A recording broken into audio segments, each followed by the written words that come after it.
Safe and sound na raw ngayon ang mga anak ni Optimum star Claudine Barreto matapos umanong makidnap ang mga ito ng kanyang personal assistant.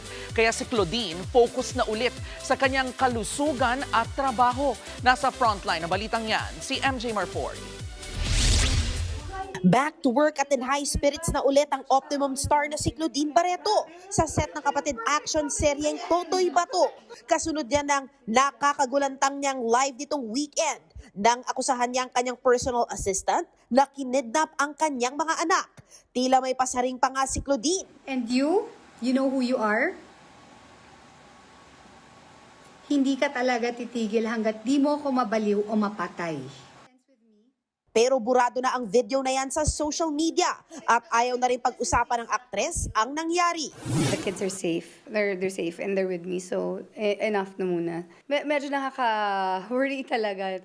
And as a mom, talagang, alam mo, I think kapag kananay ka at saka when parang you feel like your child is in danger or your children are in danger, syempre, wala nang artista, wala nang image dito ngayon. Diba? Ganun lang naman yun. But I really don't wanna talk about it. I haven't slept in 2 days. 2 days!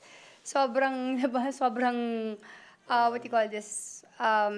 Stress. Yeah, I think yes. Thankful naman si Clau na present to comfort her ang first love at heartbreak niya na si Mark Anthony Fernandez na gumaganap bilang si Stanley sa Totoy Bato. Naaaliw daw si Clau na pinag-uusapan pala ang birthday post at surprise na para kay Mark last January 19. So, tawag Surprise ako. na ako. Bigla ang surprise birthday kay Mark. Bago kami na aksidente, nakakain kami. And speaking of eating, kinuwento ni Clau na bumalik ang kanyang eating disorder. Kaya nagte-therapy siya ulit. 21 lang naman ang waistline niya ngayon. Everybody knows naman na before I had anorexia nervosa. Ngayon, kinukunan ng picture yung mga kinakain ko. Now I'm 82 pounds, ganyan. This all started when my brother died.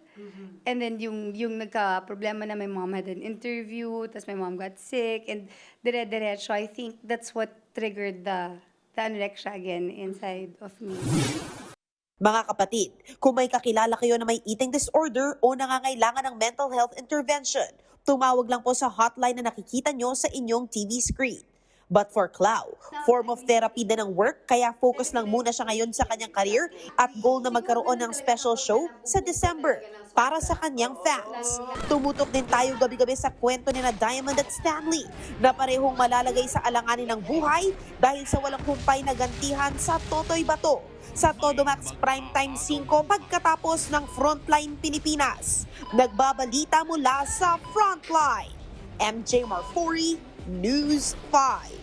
Mga kapatid, Jervy Wrightson po. Eto na nga. Para sa latest showbiz news at iba pang kay-alaman, mag-follow at mag-subscribe na sa social media pages ng News 5.